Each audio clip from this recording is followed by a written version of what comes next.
Nous avons abordé dans le premier épisode de ces causeries de la culture consacrées aux humanités numériques la question de l'intelligence artificielle dans les processus de création et les rapports entre littérature et technologie. Nous allons aller un peu plus loin aujourd'hui. Par exemple, connaissez-vous l'art de prompter pour créer des images et écrire avec l'intelligence artificielle ? Vous voulez en savoir plus ? Alors restez avec nous, nous abordons ce sujet tout de suite avec notre invité Nicolas Bertani, auteur de thrillers d'espionnage futuriste.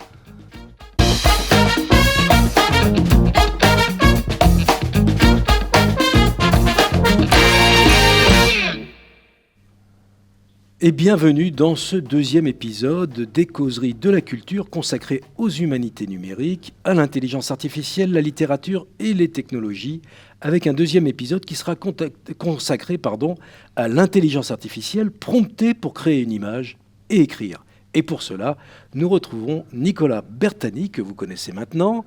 Alors, je rappelle, Nicolas Bertani est consul d'Italie à l'île de la Réunion. Il exerce la profession de banquier privé, mais il est surtout auteur, et c'est pour cela qu'aujourd'hui nous l'interrogeons et nous allons avoir le plaisir de discuter sur cette question de son activité d'auteur de thrillers d'espionnage futuriste.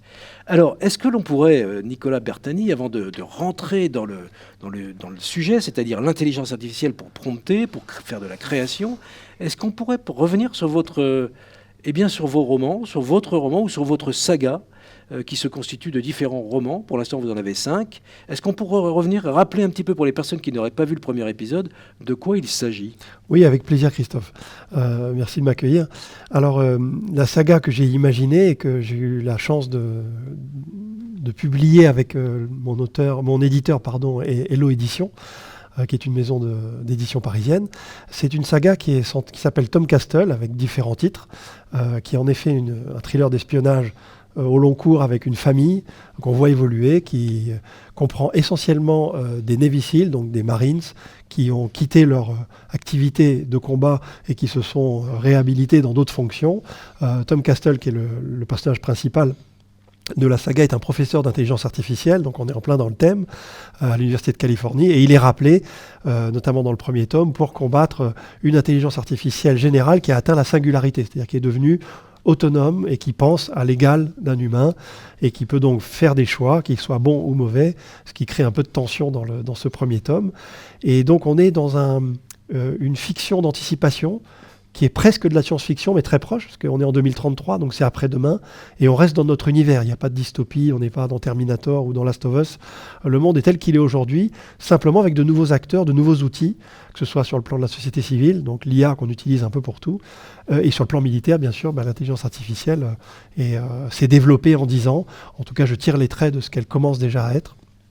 Et donc, ce qui était intéressant, c'est que j'ai commencé à écrire les romans au début de l'intelligence artificielle, et à force de me documenter et de lire des articles, d'interagir avec des spécialistes, je me suis aperçu que je pouvais, au-delà de l'utiliser en termes de fiction, que je pouvais aussi l'utiliser en termes d'outils.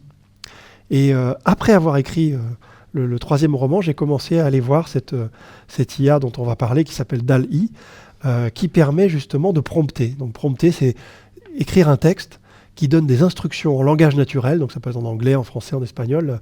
Elle parle toutes les langues, c'est très pratique, donc on peut utiliser sa langue maternelle. J'ai testé en italien, ça marche très bien. C'est incroyable. Et c'est incroyable parce qu'il n'y a pas de... Même si elle a une préférence pour l'anglais. C'est-à-dire que si on doit donner des adjectifs un peu différenciants, un peu fins, l'anglais est toujours plus percutant, parce que ça a été quand même développé par des anglo-saxons. Tout à fait. Mais aujourd'hui, les niveaux de traduction sont tels qu'on va donc écrire en langage naturel quelque chose et lui demander de le imager, de le créer, et en quelques secondes, on a une image. Et donc, je l'ai utilisé après avoir écrit le roman pour représenter des personnages, représenter des scènes d'action, et utiliser tout ça pour façonner un site web, et avoir à portée de main, à portée de clic, l'univers des romans sous forme d'images. Et ce qui a été amusant, j'ai l'anecdote que je peux donner là-dessus, c'est qu'au-delà du fait d'utiliser l'outil, c'est que ça m'a permis de mieux retourner dans les romans, notamment ceux qui ne sont pas encore édités, donc les tomes 2, 3 et 4, et j'ai modifié certains personnages en les visualisant, parce que je me suis aperçu qu'il me manquait certains détails. Donc j'ai fait l'aller-retour, c'est-à-dire que finalement, j'ai dit décris-moi le personnage, l'IA a rajouté un détail que je n'avais pas demandé, parce qu'elle rajoute souvent des détails sur la base d'une description, on va le regarder ensemble, et ce détail-là, il est pertinent, et je l'ai rajouté finalement dans le roman. Donc c'est assez amusant. On pourrait dire qu'elle a un rôle à la fois inspirant, elle assiste en même temps au processus en tant que tel. C'est ça. Et donc vous avez créé tout un univers extrêmement visuel que vous avez imaginé au départ, avant d'écrire, et que vous concrétisez après avoir écrit, grâce à l'intelligence artificielle, ce qui est très nouveau en réalité. En fait, ce qui est tout à fait nouveau... Il y a encore 3 ans, on ne pouvait pas faire ça. On ne pouvait pas faire ça. Et surtout, moi au début, je l'ai testé avec beaucoup de défiance en me disant, bon, je vais lui dire de me créer un Tom Castle avec les cheveux mi-longs, en tenue tactique. Bon voilà, on verra ce que ça donne, mais je ne sais même pas si je vais l'utiliser. Peut-être que le rendu ne me plaira pas. Enfin, j'étais un peu sceptique. Puis quand j'ai vu les propositions, parce qu'à chaque prompt, il y a 3-4 images qui sont proposées. Et puis je suis arrivé rapidement à 250-300 images très différentes. Et on choisit, on garde celle qui nous correspond le mieux. On améliore son prompt. On va regarder quelques exemples. Oui, ça serait voilà. Est-ce qu'on peut regarder justement pour les personnes, certaines personnes bien évidemment, et on l'espère, ont regardé le premier épisode. Et là, donc, on va regarder le fameux Tom Castle, votre personnage principal. Voilà, alors voilà un des prompts que j'ai conservé, que j'ai trouvé très sympa. Avec ce côté mystérieux, où on voit le personnage masqué dans sa tenue tactique, et avec un halo à l'arrière qui symbolise le monde de l'intelligence artificielle dans lequel il est obligé d'entrer, qui est presque une affiche de cinéma, la qualité de l'image. J'ai demandé un halo autour du corps, on voit le halo de lumière depuis l'arrière-plan. Du moment qu'on lui donne les bons inputs, les bonnes règles de création de l'image, l'IA, la majeure partie du temps, les respecte. Alors, on va regarder un exemple. Là, c'est plutôt une image qui a été concoctée par la graphiste de Hello Édition, qui a utilisé l'image que j'ai mis à droite, qui est créée par l'IA, et a fait une présentation pour un kakémono que je vais utiliser au Salon du Livre, parce que je serai présent au Salon de Saint-Paul au mois de mai, vraisemblablement pour des dédicaces. Donc, on a un petit kakémono, là, on imprime. Donc l'image sert aussi à ça, sert aussi à transmettre l'univers à ceux qui découvrent le roman.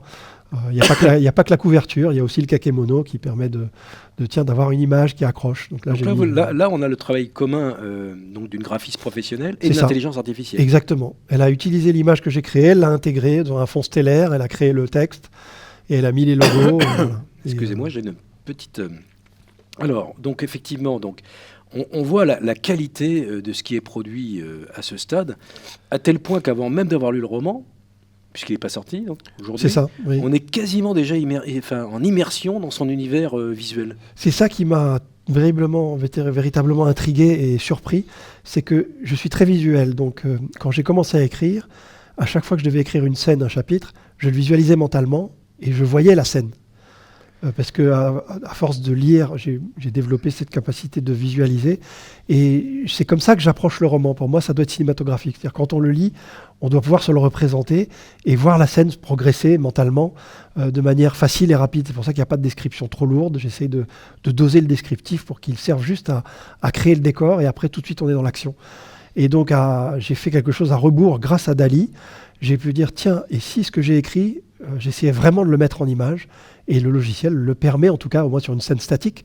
Demain, ça permettra de créer on le voit d'ailleurs avec Sora, un nouvel outil de OpenAI. On peut donner un prompt et non pas avoir de l'image, mais avoir de la vidéo pendant plusieurs secondes. Donc, c'est pas encore à la main du grand public, c'est à la main des experts, mais peut-être que d'ici 6 mois, 1 an, on pourra donner les grandes lignes d'un petit scénario et avoir une bande-annonce. Incroyable. Incroyable. Ça va très très vite. Ça va très vite. Alors, Nicolas Bertani, je vous propose qu'on rentre maintenant dans le vif du sujet, prompté avec DALL-E. Alors d'abord, DALL-E, c'est quoi ?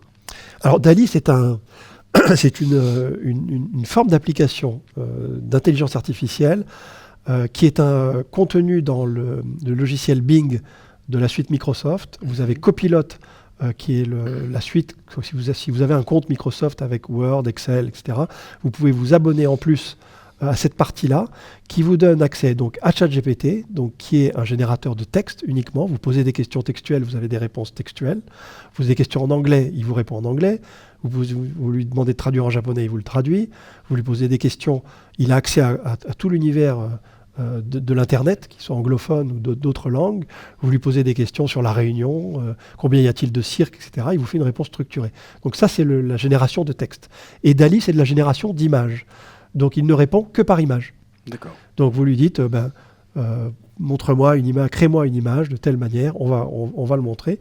Et en quelques secondes, on a la création. Alors je vais vous montrer quand même le site originel sur lequel on fait ça. parce que c'est assez intéressant. Alors justement, avant que l'on voit ce que vous allez nous montrer, qui est absolument époustouflant, hein, ça veut dire qu'aujourd'hui, en réalité, la capacité d'imagination des uns et des autres, c'est-à-dire qu'en fait, pour visualiser quelque chose, ça peut être aussi un travail préparatoire. Tout le monde n'a pas de grosse capacité de visualisation.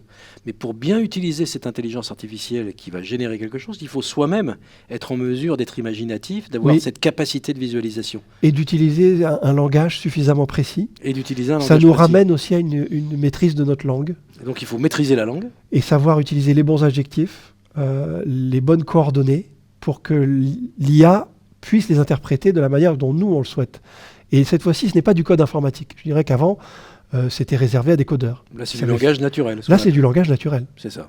Et on corrige son prompt pour obtenir l'image qu'on a mentalement la plus proche de celle qu'on a. Et parfois, on est bluffé parce qu'elle est même plus jolie que celle qu'on avait en tête. Oui, c'est ça.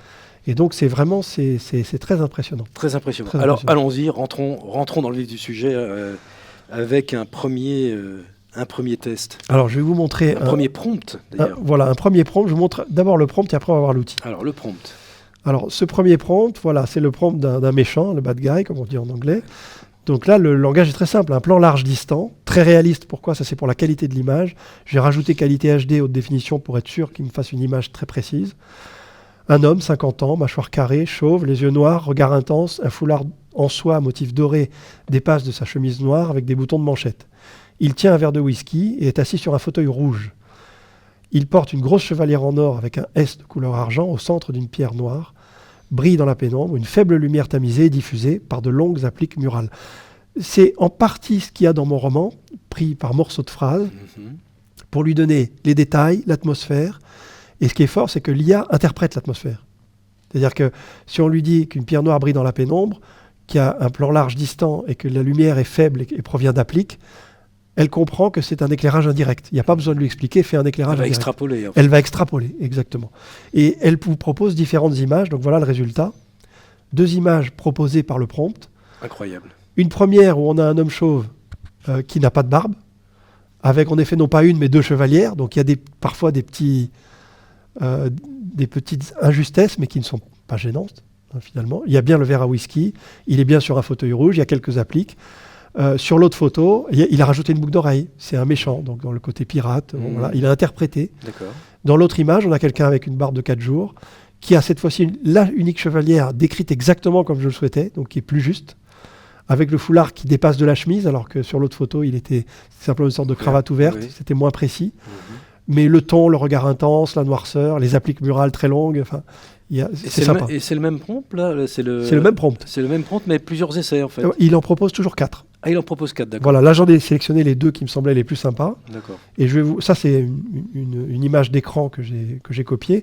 Et je vais vous le montrer sur l'outil. Et une fois qu'on sait l'utiliser, c'est assez rapide et assez accessible. Hein. Voilà, donc là, vous avez le prompt. Alors, en général, vous avez une quinzaine d'images qu'on peut générer. Vous avez les 15 éclairs, là. Me dit que chaque jour, par tranche de 24 heures, j'ai 15 images qui vont se générer rapidement, en quelques secondes.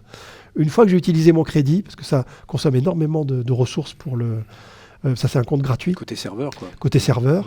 Après, la génération peut prendre 10, 20, 30 minutes. D'accord. Donc, ça décourage un peu après d'utiliser l'outil parce que c'est très long. Payer.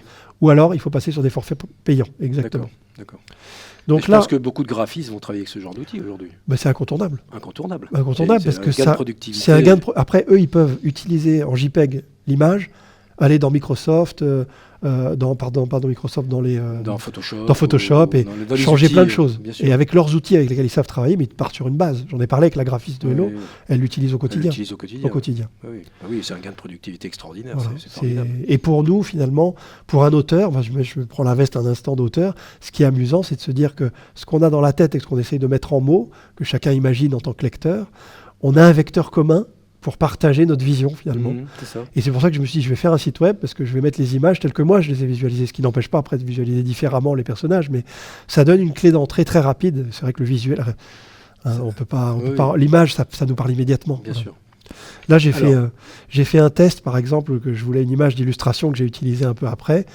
Avec un prompt aussi. Avec un prompt qui est en train de lire dans une librairie. Donc plan large, lumière tamisée, haute qualité, réaliste, un homme de 20 ans, élégant, jean, chemise blanche, dans une bibliothèque ancienne remplie de livres reliés, lit un ouvrage assis à une table sous la lampe de lecture. Il y a 6 autres livres posés sur la table. On voit les titres, Jules Verne, Tom Clancy, Frank Herbert, Isaac Asimov, qui sont mes références. Et donc, il m'a créé des images. Là où on a parfois des erreurs, c'est que voilà, j'avais demandé 6 livres sur la table, j'en ai 14, et on ne voit pas les titres. Mais néanmoins, il y a bien la lampe de chevet, tout le reste est là. On retrouve l'atmosphère. Voilà. Donc on peut choisir, on a le prompt à droite, on peut choisir cette image-là, celle-ci, où là on commence à voir quelques titres, mais il faut les décoder, ils sont mis à l'envers. Là on voit Franck, bon, c'est pas très clair, parfois les écritures sont pas parfaites. Là on a, au lieu de Tom Clancy, on a John Clancy. Donc il y a quelques hallucinations, c'est-à-dire que l'IA n'est pas encore parfaite, mais ça s'améliore à une telle vitesse qu'on devrait assez rapidement retrouver des qualités bien supérieures. Voilà. Là on a à nouveau une autre posture. Donc là, on est dans l'art du scénario, en fait. On voit l'imagination, la façon de la capacité à décrire des scènes telles qu'on les a visualisées. Finalement, c'est l'art du scénariste, ça. C'est ça. Finalement, je pense que ça peut aider même un scénariste à illustrer son scénario s'il doit proposer une série télé ou un film. C'est ça. Ça, comme c'était à l'époque fait par des graphistes qui faisaient des scénarios, des sketchs, des brouillons à la main pour illustrer la scène et pour que le réalisateur puisse se dire voilà, là il se passe ça, là il se passe ça. Et il y avait des grandes scènes sur des bouquins, des bouquins de scénario, on voyait la scène 1, la scène 2, la scène 3, et ça permettait au réalisateur d'imaginer comment il allait tourner la scène, comment il allait poser sa caméra. Aujourd'hui, on a ces outils-là qui sont, mais c'est exceptionnel. Hein. Regardez celui-ci. Vous avez d'autres prompts qui sont en mémoire, là. Qui voilà. sont en mémoire. Je pourrais le faire tourner, mais ça prend 10 secondes. Voilà, on va autant utiliser ceux qui sont déjà là. Là, voilà, on a Tom Castle, donc plan large, haute qualité, réaliste. On voit de dos un homme de 35 ans, cheveux mi-longs. Alors, musclé, élégant, pourquoi ? Parce que sinon, il peut vous faire quelqu'un de plus fin, plus standard. Alors là, on a un ex-Navy SEAL, donc il a une musculature. Ils sont tous, d'ailleurs, vos personnages, soit bien musclés, ils sont beaux en général. Hein, c'est quand même. Sacré personnage entre les hommes et les femmes. Là, c'est sûr que quand on voit l'entraînement des Marines, la semaine Buds, la Hell Week, ce qui passe comme niveau d'entraînement physique et mental...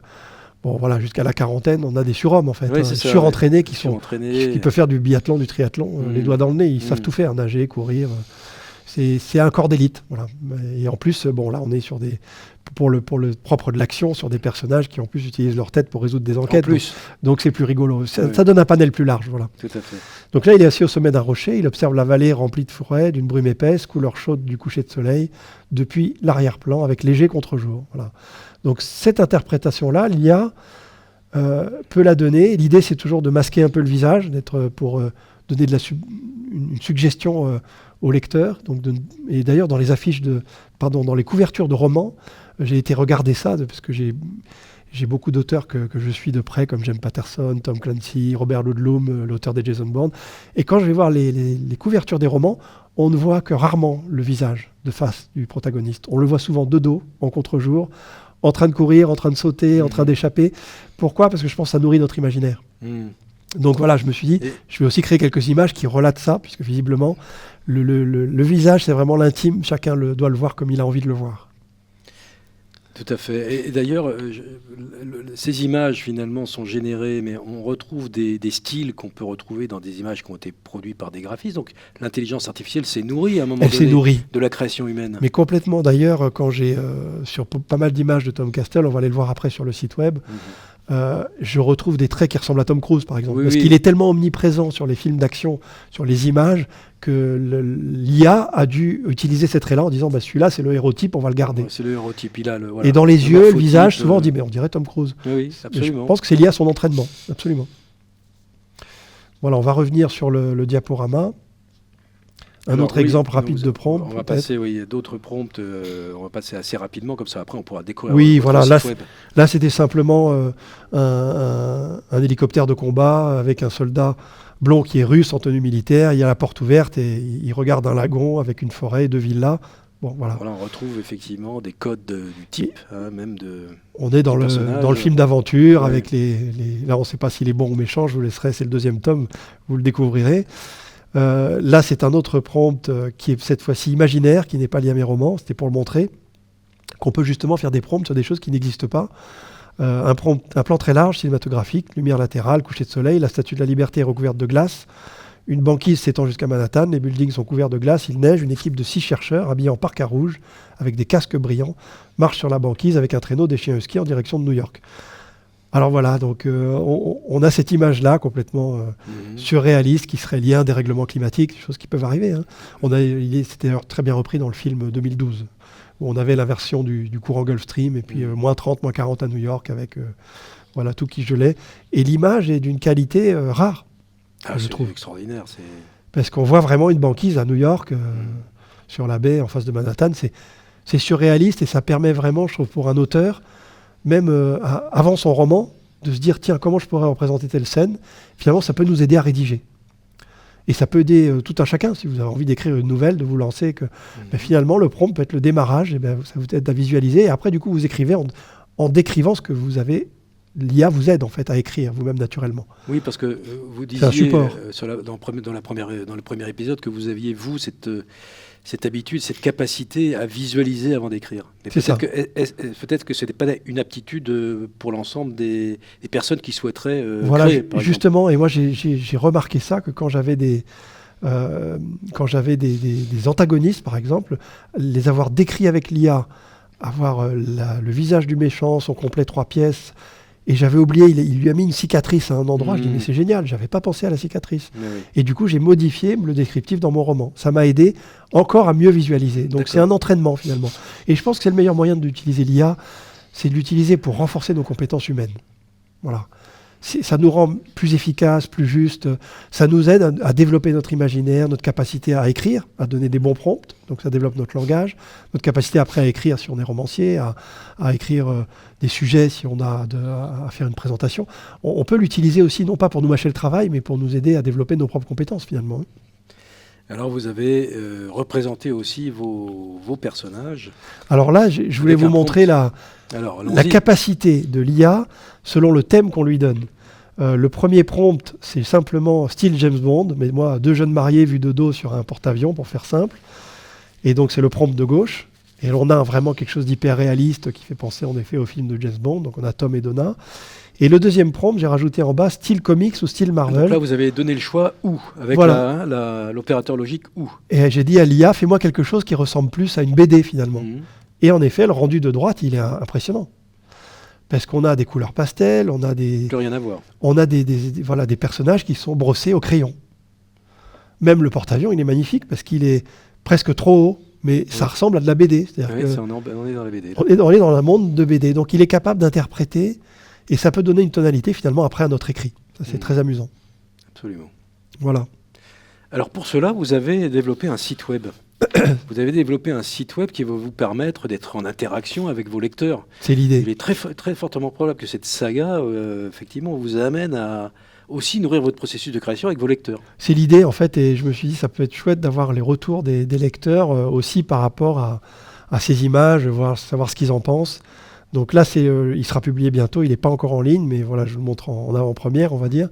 Donc là, c'est la page d'accueil qui redonne les coordonnées de mon éditeur, les titres des romans de la saga. Tout ça, c'est des visuels que j'ai créés avec l'IA. Voilà, donc là, on a Tom Castle sous ses différents... Alors, chaque fois qu'on peut cliquer, ça agrandit l'image.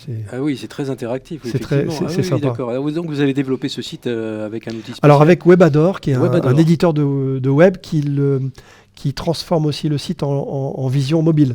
Parce qu'aujourd'hui, 3/4 des gens consultent Internet sur leur téléphone, et non plus sur un ordinateur.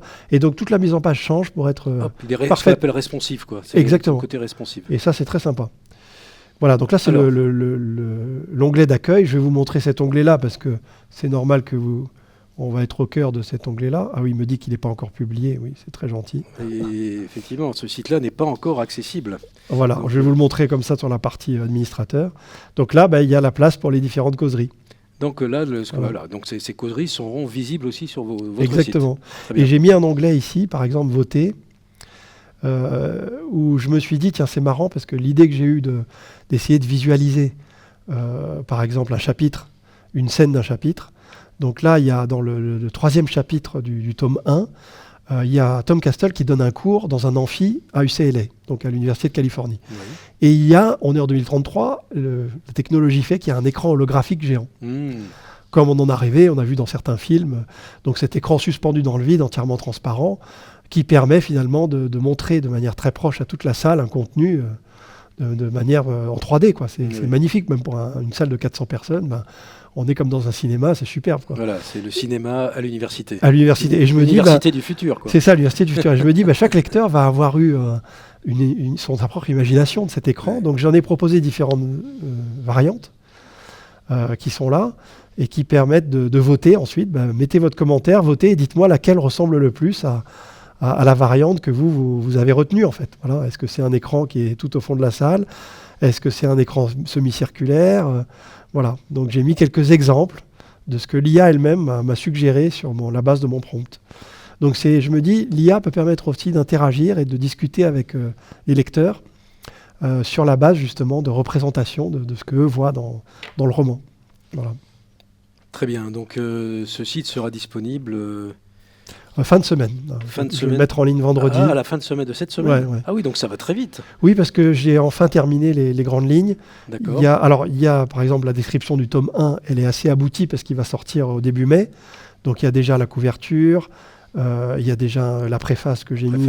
Là on voit Vincent sur le plateau de France Télé qui explique justement le ChatGPT qui fascine et inquiète. Donc ça c'est une tribune qui date de février 2023. Et puis il y a déjà quelques images de Tom Castle qui sont liées à des scènes du roman réel, voilà, pour s'immerger. Alors ce travail-là, je l'ai fait sur le tome 1, je l'ai déjà fait sur le tome 2, mais sauf que sur le tome 2, j'ai pas tout mis en ligne parce qu'il y a un peu de suspense entre le 1 et le 2. Et quelqu'un qui n'aurait pas lu le 1, sur le tome 2, j'ai mis alerte spoiler qu'il n'aille pas lire parce que sinon ça dévoile un peu la fin du 1. Voilà. D'accord. Mais au fur et à mesure, sur chaque tome, vu qu'ils sont déjà écrits, j'ai déjà prévu les images. Les couvertures ne sont pas encore finalisées, puisqu'on n'est pas encore là avec l'éditeur. Mais j'ai mis une pré-couverture et j'ai mis des premières images sur, pareil, voilà, le château de Neuenstein en Allemagne. Il y a une mission d'ouverture qui se passe là-bas. Donc j'ai déjà mis, on voit Jodie en parachute. Voilà. J'ai déjà mis des extraits de scène et au fur et à mesure, je mettrai d'autres images quand le livre sortira, qui permettront aussi au lecteur de dire ça j'ai bien aimé. Voilà. Bien sûr, vu moi je suis italien, on visite beaucoup l'Italie. Hein. Là, on est à Santa Maria di Pulsano. Voilà, on visite des endroits qui sont géniaux et c'est agréable de les représenter. Absolument. Parce qu'on se dit tiens c'est marrant. J'essaye toujours de faire des recherches, même si je me rappelle des lieux où je suis passé, je retourne voir le site de l'office de tourisme et j'essaye de mettre dans le livre les vraies spécificités des lieux. Hein, même les noms de rues, tout est authentique. Voilà, quand on est en Turquie, on est vraiment près du mausolée. Toutes les rues sont authentiques. La course-poursuite, elle est réelle. Hein. J'ai pris le plan. Et parce que je me dis, quelqu'un qui va là-bas, il aimera s'y reconnaître. Comme quelqu'un qui est à Rome, il aimera reconnaître Rome avec les vrais descriptifs. Voilà, j'essaye d'être authentique dans la fiction. Alors Nicolas Bertani, merci beaucoup à vous. Merci pour nous dévoiler tous vos secrets. De fabrication, parce que c'est finalement on en parle assez peu de ces processus créatifs. Là, dans votre cas, c'est absolument incroyable parce que vous avez démarré finalement le processus d'écriture au moment de la sortie de l'intelligence artificielle, pardon. C'est très frais. Et c'est très très frais. Oui, et on voit à quel point cela peut apporter dans le processus de création. Comment peut-on conclure en 3 phrases ce passage, cette discussion? Il y a 2 choses qui me tiennent à cœur. C'est que déjà, je suis ravi de pouvoir écrire. Ça fait un bien fou d'arriver à coucher des paroles, de donner vie à des personnages. J'ai toujours adoré lire, et je vois que j'adore écrire. Et je pense qu'il faut absolument retourner à lire des bouquins. Oui. Je suis technophile, j'aime la technologie, et je pense que garder des bouquins papier, ça fait baisser le stress, ça crée un dialogue interne, ça ouvre un imaginaire, ça ouvre une transcendance, ça fait réfléchir aux questions de fond avec beaucoup de recul. La technologie est très addictive, mais elle nous met toujours dans l'instant présent et dans le immédiat et dans le tout de suite. Et je pense qu'il faut équilibrer. Moi, j'aime bien les deux. J'aime bien le tout de suite. Il faut déconnecter en lisant un bon bouquin. Et après, il faut aller s'amuser avec de l'IA en ayant tout de suite une image au bout de 10 secondes. C'est-à-dire qu'il faut plonger quand même dans ces outils. Il ne faut pas passer à côté. Parce qu'on en aura besoin. Moi, j'ai 50 ans, mais quelqu'un qui a 20 ans, qui a 30 ans, il en aura besoin toute sa vie professionnelle. Oui. On lui adaptera. Il sera aidé. Mais autant plonger tout de suite. Autant aller l'utiliser au quotidien.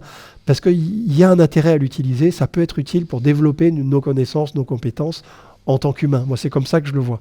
Qu'on soit auteur ou pas, d'ailleurs. Et j'encourage tous ceux qui hésitent à commencer à écrire et à tester, parce que Voilà, J.K. Rowling, l'autrice de Harry Potter, a été refusée 30 fois par 30 éditeurs avant d'en trouver un.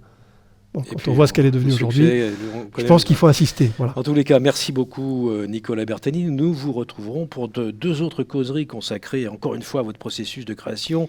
On parlera de recherche documentaire, de vos sources, de ChatGPT, de votre inspiration aussi, de spiritualité, dans les 2 prochaines causeries que vous retrouverez bien sûr, comme d'habitude, sur notre site de l'Université numérique de La Réunion. À très bientôt, Merci Nicolas Christophe, Bertani. à bientôt. Au revoir. Au revoir. Au revoir.